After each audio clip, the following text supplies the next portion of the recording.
problem that people are ashamed of acknowledging. It's very humiliating. It's tiring. What are we going to do? This generation will live sicker and die younger than the parents' generation. Hunger is right here in the United States. And the problem is getting worse. The reason people are going hungry is not because of a shortage of food, it's because of poverty. 1 out of every 2 kids in the United States at some point will be on food assistance. I was one of those kids that was hungry. It messes with you. The average food stamp benefit was $3 a day. There are people who are living on that, and you really can't. If you have a limited amount of money, you're going to spend it on the cheapest calories you can get, and that's processed foods. My dream is to go to college, but I can't tell my kids, I'll make sure you guys eat in 2 years. I'm struggling to even feed my kids every day. Put that in there. Okay, that was a bad idea. As many as 50 million Americans rely on charitable food programs. I haven't received a pay raise in 4 years, and what I used to spend on a month in groceries now gets me about 2 weeks. It's amazing how the need has increased. Charity is a great thing, but it's not the way to end hunger. We're weakening our nation. I don't really know what to do. Was a documentary in 1968 that put hunger on the national agenda. Regular Americans rose up and demanded a modern nutrition assistance safety net, which helped us almost end hunger entirely by the late 1970s. It showed that public policy could work. Political will could work to make a difference in our country. There's probably 600, 700 chefs here, all really committed to helping this problem that we have with childhood obesity and hunger.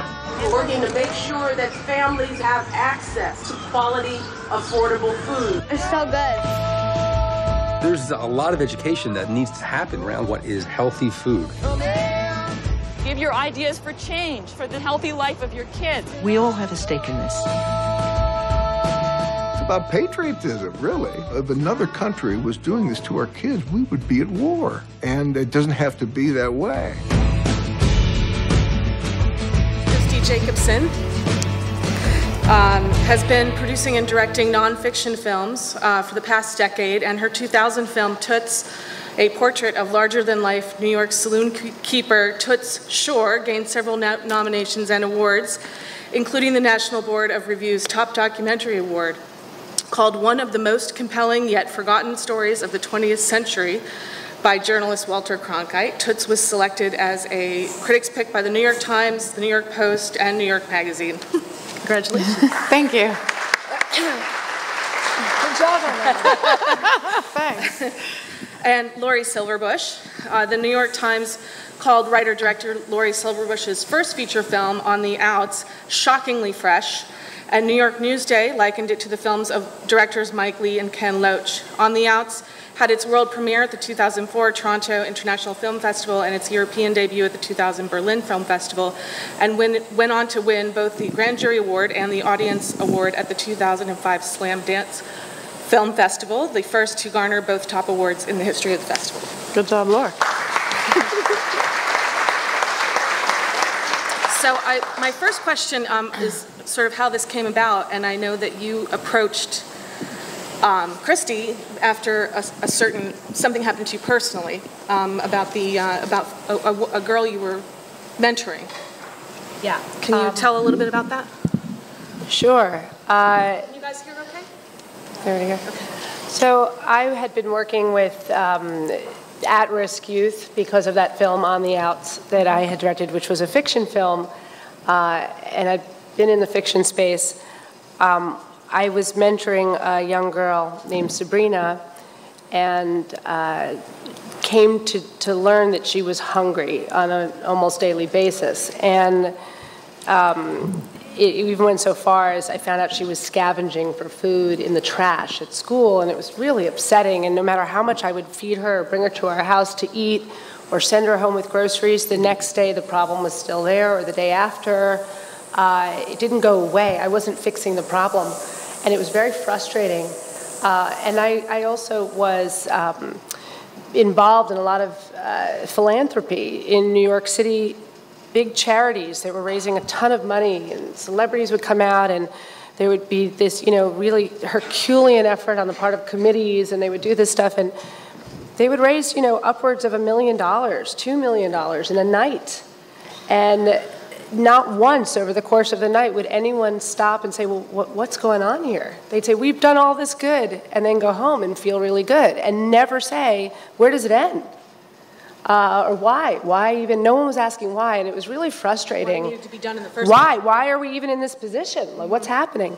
So it started to get me feeling like, well, charity's really good, but charity without sort of an earnest inquiry into why we're doing it begs the question of who we're doing it for. And I didn't really know how to fix it, but I knew that I could work, that I did have this one tool. As a filmmaker, I didn't think it would lend itself to a fiction film because I thought if I tried to represent how bad it was, no one would believe me. Mm-hmm. So it had to be a documentary, but I'd never made a documentary before. I knew Kristi from the world of New York filmmakers, and I approached her, and I got very lucky because she was right at that moment where she was deciding what her next project was going to be after Toots, and she was just as shocked as I was to learn about the scope of the issue, and we partnered. And here we are, 4 years later. 4+ years later. I guess that's part of it too. The charity angle that you were just saying, that no matter what we do, we're it seems like we're not fixing it. And was the list of charities that you saw here surprising to you at all? Was that something that everyone's trying to do their little part here? But as you said, it's just, it's like trying to, as someone who said it before, it's like a Band-Aid trying to fix a hemorrhage. Yeah, and I mean, I think that what we learned in the making of the film and now in the sharing of the film with audiences like this one is again and again, I'm not sure who it was who spoke earlier, but the frustration of, there is clearly a need. Obviously, that's why we're all here. That's why we made this film. And there are, the emergency food system was supposed to be just that for people who were experiencing an emergency and needed food for a moment. And now, as we pointed out in the film, we have this sort of the secondary food system. And I think that, again, what is both surprising but also becoming normal for us is attending screenings and hearing people sharing what you were sharing is the frustration of, charities can't do this alone. It is too big of a problem, and we need to call on our government and specifically our elected officials to do what government is supposed to do, which is address the needs of its people.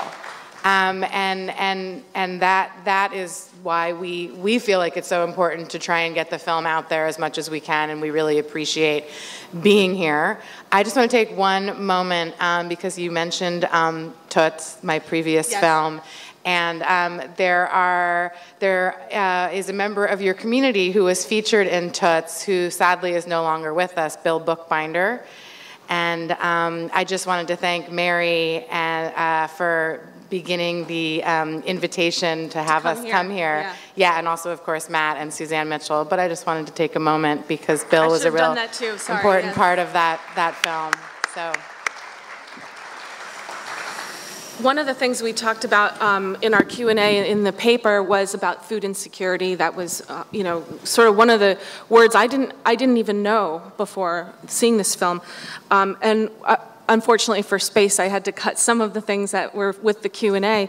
But one of the things that you wrote back to me was about how people spend so much time getting back and forth to the grocery store, worrying about where, the time and the money and the effort, not just, not just the actual money, but all the other stress and the anxiety. Yeah. And I noticed the policeman sort of, who was saying how he was humiliated, but then wanted to change his word and say that he wasn't, but we could kind of feel that he was. And that kind of emotional stress that goes along with the food insecurity, which we didn't get to very much in the paper. Could you guys just elaborate on that a little? Yeah, I mean, I think it's one of the most important consequences of having a nation in which there are 50 million people at any given time experiencing this food insecurity. Because what we experienced again and again is that, there are the very real cognitive and developmental effects that poor nutrition can have on an individual. But then there is this whole other level of how the teacher Leslie Nichols, I think, really said it so well in the film, of that feeling less, that the impact it has on your self-esteem. So there is that's so important, that ends up, these people are carrying this with them throughout their lives, but also on a day-to-day basis. What we experience, and Barbie's story really, I think shows it, is just the anxiety around not knowing if you can feed your child or feed yourself. I mean, if you all think about being in that experience, or if you have been in that experience, it's really intense. And that's energy that's being spent towards trying to figure things out and trying to cope with the anxiety, or maybe you're becoming depressed, versus being productive and being a great mom and being a great community member and all the rest. So I think that's a really important consequence that is, like many of the others, invisible to someone who's not looking for it. Lori, speaking of invisible, that was one of the other topics that you addressed in the film, about how it's not famine. You're not seeing, like the documentary from the 70s, where it seemed that the children were, in dire physical shape as well. Well, they are with the obesity, but that's harder to see. Can you talk a little bit about that angle of the film? Well, I think that when we first came across the term food insecurity, I think we were really cynical about it, because it seemed to us like this Bush-era euphemism for hunger, and I think it was coined as that, as something that sort of allowed people to not call it what it was. But over time, we came to accept it, because it really did speak to a condition that, as Kristi pointed out, involved so much emotional distress and regular fear and occupation, and anxiety. So the insecurity side of it was very relevant, actually. But we also found that because it didn't look like that starving child in Africa, and you weren't, that your ribs weren't showing necessarily, or there was probably a time in this country, there certainly was back when they made the film, CBS made that film, where if you had the 1968 equivalent of just a couple dollars to feed a whole family, what you ate back then, the availability of the sort of cheap food that we have today, it wasn't as available. So you looked, you looked like you were starving because you were eating so little. There was so little nutrition. Today, there is still so little nutrition that you can get. I mean, I remember Sabrina's mother would some days have $1 or $2. And she would go downstairs, and they lived in a total food desert in Far Rockaway, where she would have to take the dollar van, which was a van that showed up sporadically, through no organized mechanism that I could see. You paid the guy $1, and they took you to the closest shopping center, which was quite some distance away, and where there was a supermarket. So she would go down to that little bodega, and for $1 or $2, she would get a big bag of chips and a big thing of soda, because that's what she could afford. Or if the ramen noodles were on a special, she could get 3 of those for $1 and split it up between all the kids. Well, that food has no nutrition, but it sure has a lot of calories. So those kids in that family were grumpy, they were depressed, they had terrible health, their teeth were rotting, they had frequent infections, they got sick with everything. They had no energy. They would sometimes sleep the whole day at school. Other days they would have social issues and be aggressive and fight, which I get, because if I'm hungry, get out of my way. You know what I mean? Like, I'm not nice either. And this was a routine condition, but they didn't look hungry. And there wasn't nothing in the house. Sabrina once said, well, there's always chips. And for like 5 seconds we thought, well, let's call the movie that. There's always chips. Because that is what hunger looks like today. And the person who is going hungry in many cases today is working, but they're not working the full-time employment that typically provided for a family. Today, because of our economy, a lot of people are working 2 or 3 minimum wage jobs, part-time, cobbling them together without benefits, and they're one health crisis away or one car breakdown away from abject hunger. and food insecurity. So it's invisible because it doesn't look like what we're conditioned to think it looks like. Sorry, we're sharing here. We can share too. Yeah, that's fine. No, we can all share. So one piece of advice you already gave was to talk to our elected officials, and we did give some links in our article. I think that's what people would like to know here too. Sort of, do you have some things that they could say? Can you give them some ways to craft things, and maybe in the Farm Bill in particular? Well, I'm awfully glad you brought that up, Liz. Because I honestly, when people will say, well, what's the solution to hunger in this country? It's so simple and so elementary, but so true. It's democracy. And we have hunger in this country not because we don't have enough food, and not because, as this community demonstrates, a lack of desire to help. But what we don't have is are intelligent food policies that support the larger population's ability to eat healthfully and inexpensively. Often when we talk about food policies, I was Skyping with a high school class in Georgia yesterday. My cousin's a teacher in Georgia.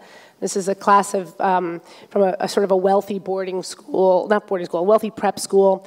And someone raised their hand and said, well, you keep talking about government. I mean, don't you think it's a bad idea that people should be on government assistance their whole life? And I said, well, there's many different types of government policies and programs, and SNAP or food stamps is only one of them.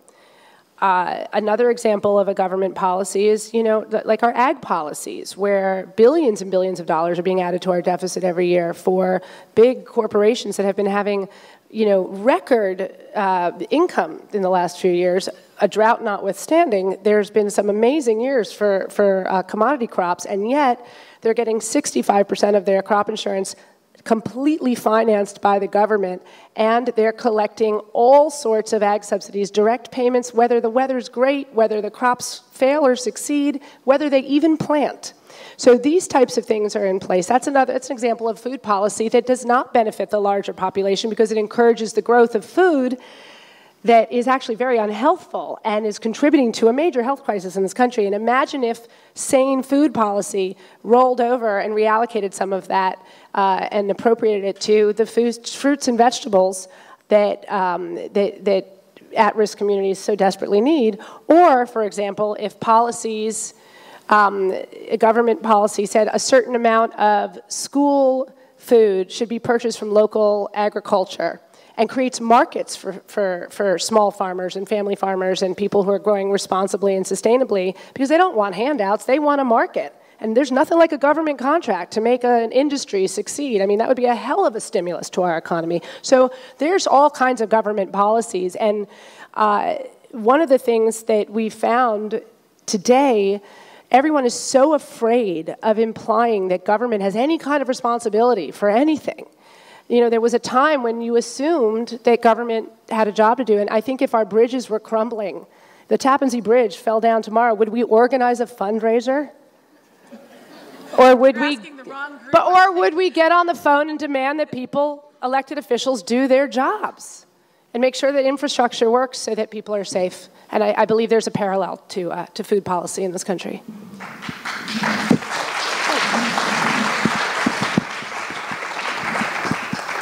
I have a couple of other questions, but I'm also happy to take questions from the audience. Do you? Yes. The breaking of unions in this country.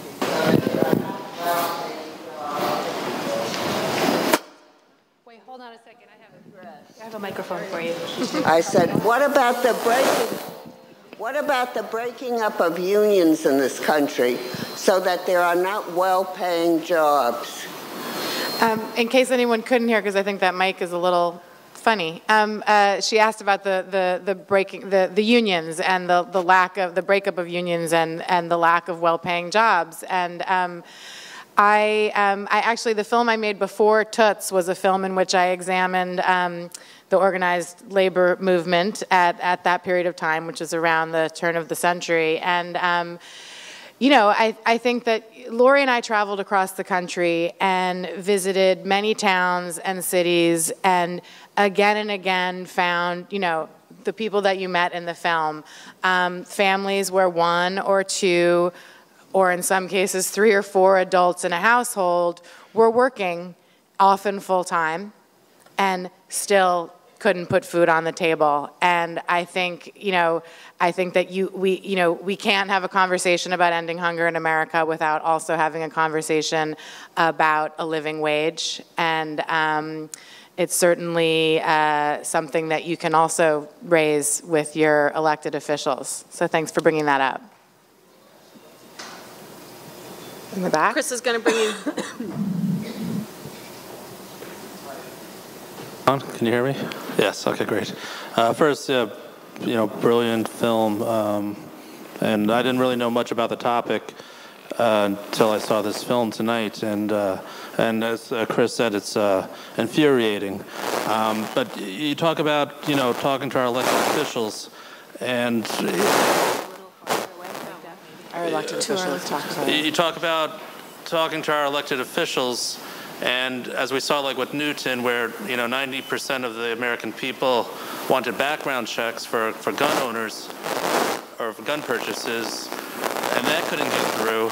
You know, how can something like this, which has been, as the film pointed out, increasing from the 70s to the 80s to the 90s to now, how can we still have hope that our government will change? You know. So your question is, given the inability of the population to affect the gun debate, given how many people felt the way they did, that it needed to be reformed, and yet it wasn't, I mean, I hear the frustration, and I felt exactly the same way, but then I started to think about it, and I realized that the reason that the gun reform didn't pass was because there's a very small yet super dedicated group of people that the second they believe their Second Amendment rights are going to be compromised in any way, they get on the phone and they start writing letters and they start emailing, and they're incredibly active, and they threaten our legislators' re-election.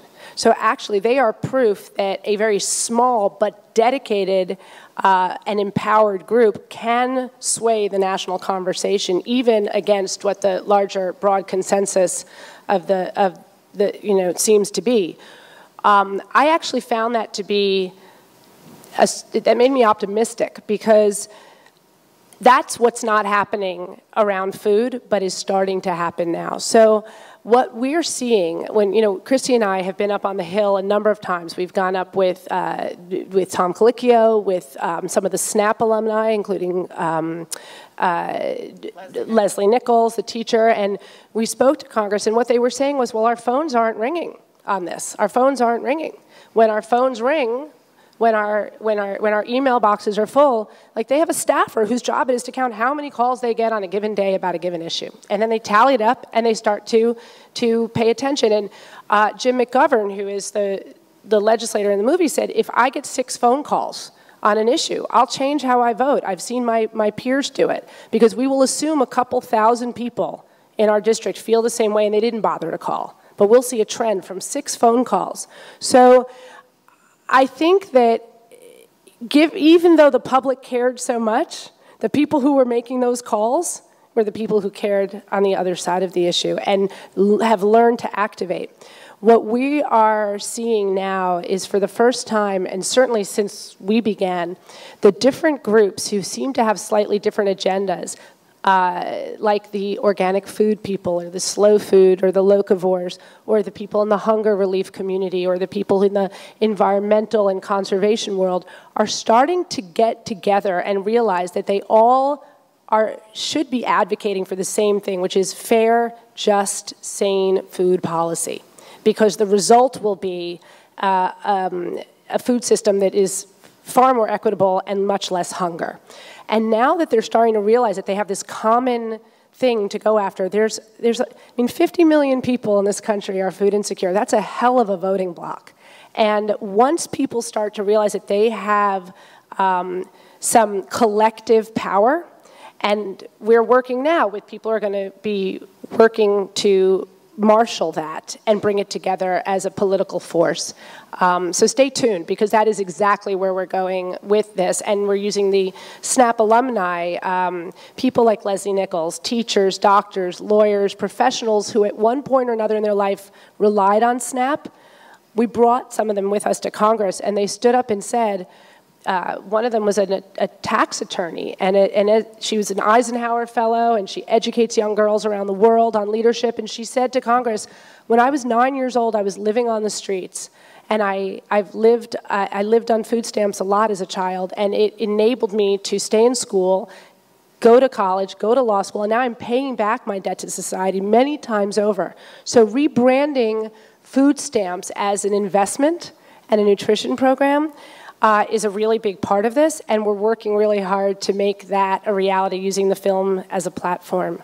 And I think all of you have a role to play. I mean, the next time you're sitting at a dinner conversation, someone talks about SNAP as welfare or a handout, say, you know what, I've learned differently. It's actually an investment.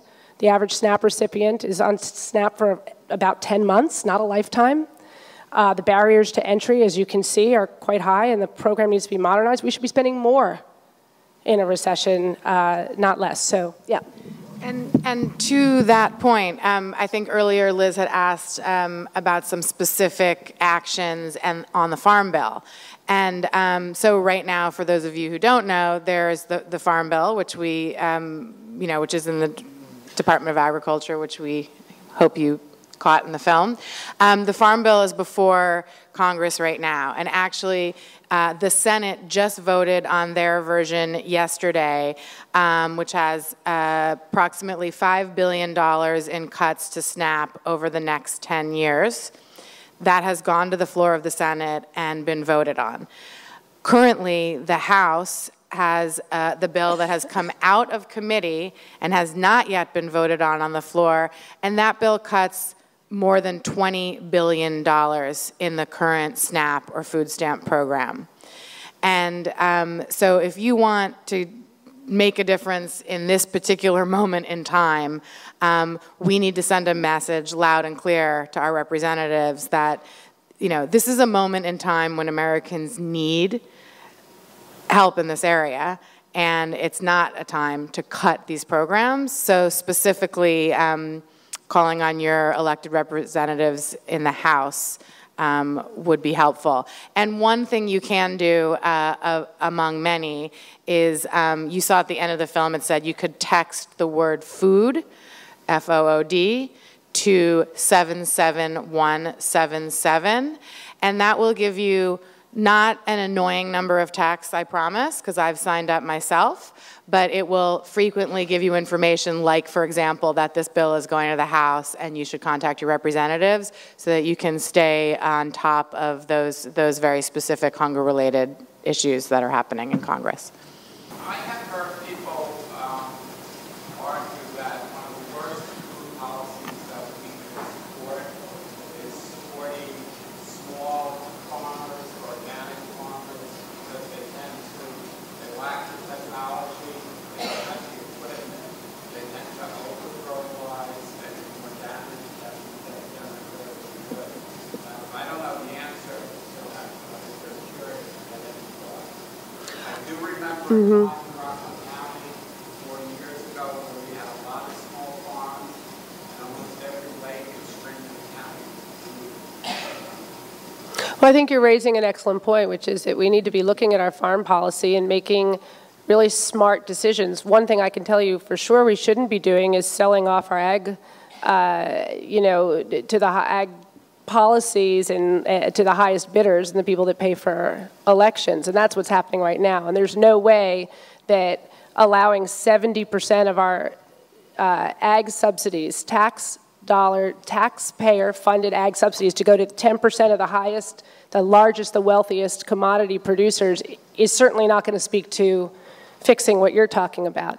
I think that if we look at our ag policy and decide to examine its core reasons for existing and look at it in terms of food policy, because everybody in this country eats, and say, well, what are the policies that are going to best support available, inexpensive food so that everybody has a shot at eating healthfully and well, I believe that that will encourage smart practices and best practices. We can look all over the world for examples, because other nations are getting this right, on how to support small farms, to keep them family-run and doing a great job. Right now, the biggest farms, I can tell you, are incredibly toxic to our environment. The monocultures that they're supporting are contributing to some horrible, some really horrible environmental consequences. We're not even examining the roles that GMOs and antibiotics are playing in our national health, and we have to. Other nations get this right, and there's no reason why we shouldn't. We certainly have access to the same science, but we've let our electoral process be co-opted by the biggest corporate interests, and that's our big problem there. So.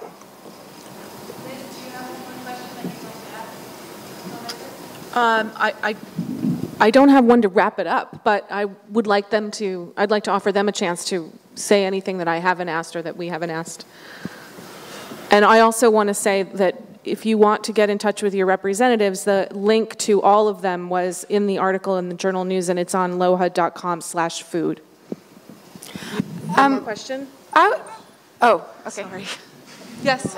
We've been talking about the government's responsibility here, which I agree with. But if you look at some of the statistics which you touched on, a lot of big corporations own a lot of the farmer. The small farmer is going by the wayside. And those big corporations are controlling your food supply, which a lot of people in the government protect.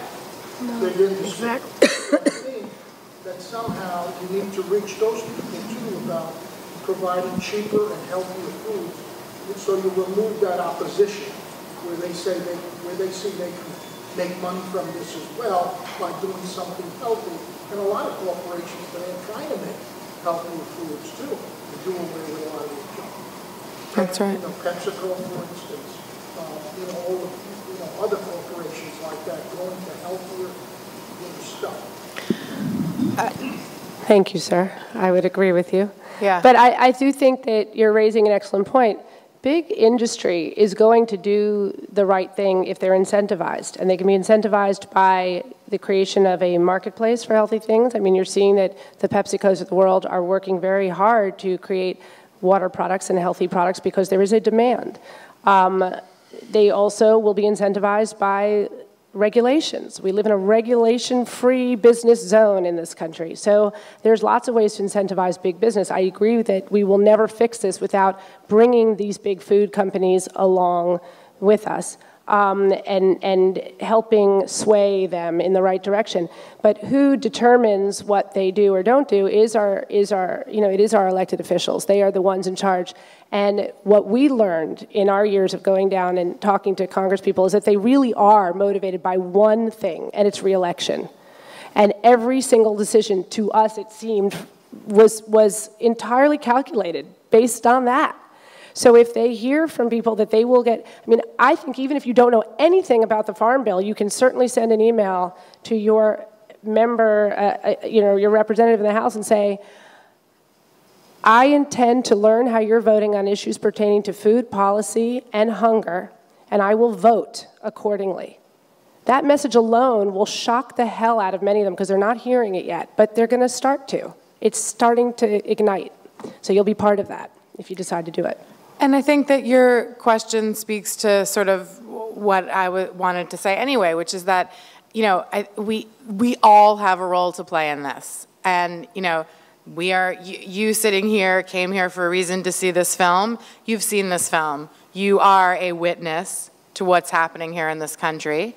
And so I think, I think the people, the entities that need to play a greater role in solving this are the government, corporations, communities, who are doing a hell of a lot. But maybe if we're redirecting some of that energy towards those other two entities and individuals. And I think by even to start to have the conversations that Lori was saying, or help to shift the conversation from the people that you met here tonight, as you can, spread the word about what's going on, then, then we're on track to be able to look back in time and say, I can't believe we allowed that problem to get that bad, and thank God we all stood up and did something about it. That's a good way to end. Thank you all very much for coming. Oh, really?